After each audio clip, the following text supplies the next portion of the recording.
नमस्कार दोस्तों, आज मेरी तरह आपने भी करवा चौथ का व्रत रखा होगा। आइए सुनते हैं करवा चौथ की व्रत कथा। एक बार की बात है, एक साहूकार था, उसके 7 बेटे और एक बेटी थी। सेठानी ने, उसकी बहुओं ने और उसकी बेटी ने करवा चौथ का व्रत रखा। रात को साहूकार के लड़के जब भोजन करने लगे तो उन्होंने अपनी बहन से भोजन करने को कहा। इस पर उनकी बहन ने कहा कि आज उसका व्रत है और वो चांद को अर्घ देकर ही खाना खा सकती है। वो भाई अपनी बहन से बहुत प्यार करते थे और उनसे अपनी बहन को भूखा देखा नहीं गया। उसके भाई नगर के बाहर पहाड़ी पर गए और वहाँ अग्नि जला दी। अग्नि जलाकर वो अपनी बहन के पास आए और बहन को चलनी में से उस अग्नि का प्रकाश दिखाते हुए बोले, देखो चांद निकल आया है, तुम भोजन कर लो। उनके ऐसा कहने पर साहूकार की बेटी ने अपनी भाभियों से कहा, भाभी देखो चांद निकल आया है, आप भी अर्घ देकर भोजन कर लो। ननद की बात सुनकर उसकी भाभियों ने कहा, बाईसा ये तो आपका चांद है, हमारा चांद आने में तो अभी बहुत समय है। साहूकार की बेटी भूख से व्याकुल थी। वो उसी चांद को अर्घ देकर भोजन करने बैठ गई। जैसे ही उसने पहला घास खाया उसे छींक आ गई।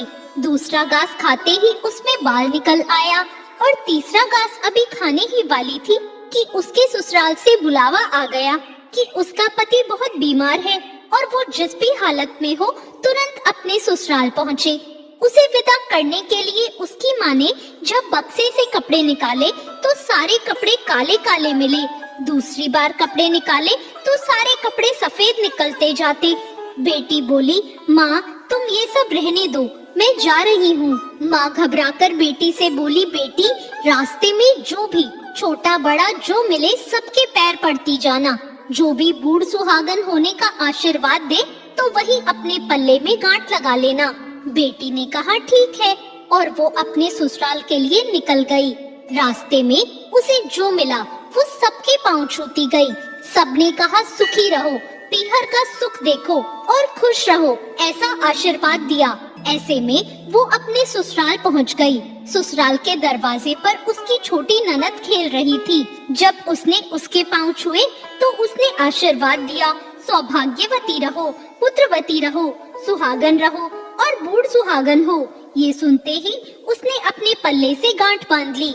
घर में अंदर गई तो जमीन पर अपने पति का मरा हुआ शरीर लेटा देखा और उसे ले जाने की तैयारी होती देखी।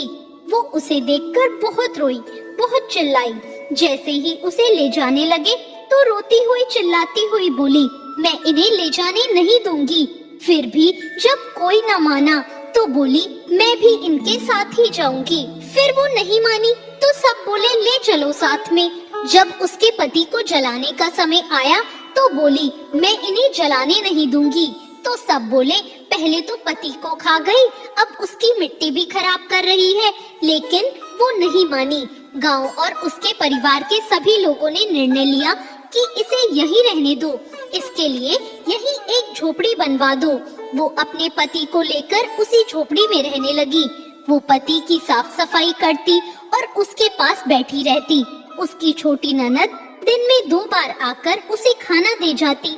वो हर चौथ का व्रत रखती, चांद को अर्घ देती, ज्योति देखती और जब चौथ माता आती तो चौथ माता कहती, करवोले भाइयों की प्यारी बहन करवोले, घनी बुखारी करवोले, बहुत भूखी करवोले। पर वो चौथ माता से अपने पति के प्राण मांगती। पर चौथ माता उसे कहती कि हमसे बड़ी चौथ आएगी तो उससे अपने पति के प्राण मांगना। ऐसे एक एक करके सभी चौथ आई और सभी ये कहकर चली गई। अश्विन की चौथ बोली, तुझसे कार्तिक की चौथ यानी करवा चौथ माता नाराज हैं, वो ही तेरा सुहाग लौटाएंगी। जब करवा चौथ आने वाली हुई तो उसने अपनी छोटी ननद से पूरे श्रृंगार और सुहाग का सारा सामान मंगवाया और करवे भी मंगवाए। उसकी सास ने सोचा पता नहीं क्या करेगी इन सब का, पर कोई बात नहीं, इतने समय से अकेली वहाँ झोपड़ी में पड़ी है, जो मांगती है दे आओ। फिर उस साहूकार की बेटी ने करवा चौथ का व्रत रखा। चांद निकलने पर अर्घ दिया, चौथ माता की ज्योति भी करी। चौथ माता प्रकट हुई तो बोली, करवोले, भाइयों की प्यारी बहन करवोले, दिन में चांद उगाने वाली करवोले, घड़ी बुखारी करवोले। तब उसने उनके पैर पकड़ लिए और बोली, माता मेरा सुहाग वापस करो। चौथ माता बोली, तू तो बहुत भूखी है, 7 भाइयों की प्यारी बहन है, तुझे सुहाग से क्या काम। तब वो बोली, नहीं माता, मैं आपके पैर तब तक नहीं छोड़ूंगी जब तक आप मेरा सुहाग वापस नहीं करती। चौथ माता ने सुहाग का सारा सामान मांगा तो उसने एक एक करके 16 श्रृंगार का पूरा सामान माता को दे दिया। चौथ माता ने अपने आँखों से काजल निकाला, नाखूनों से मेहंदी निकाली, मांग से सिंदूर निकाला और चिटकी उंगली का छींटा दिया। उसका पति जीवित हो गया और चौथ माता जाते जाते उसकी झोपड़ी पर लात मार गई, जिससे उसकी झोपड़ी एक महल में बदल गई। जब उसकी छोटी ननद खाना लेकर आई तो उसने देखा कि भाभी की झोपड़ी की जगह तो महल खड़ा है। वो ननद को देखते ही दौड़ी दौड़ी आई और बोली, देखो बाई साहब, आपका भाई वापस आ गया। घर जाओ और सासू जी से कहो कि गाजे बाजे के साथ हमें लेने आए। ननद अपनी माँ के पास जाकर बोली, माँ भाई जिंदा हो गया। माँ बोली, उस भाभी के साथ तो तेरा दिमाग भी खराब हो गया है, कभी मरा हुआ जिंदा होता है।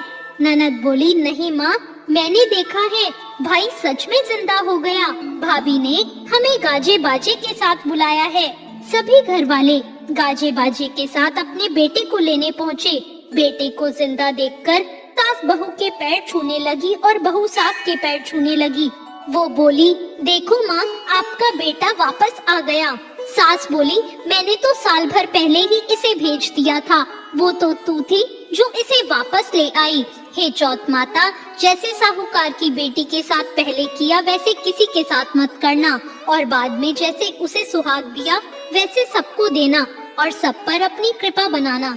जय चौथ माता। तो ये थी करवा चौथ की व्रत कथा।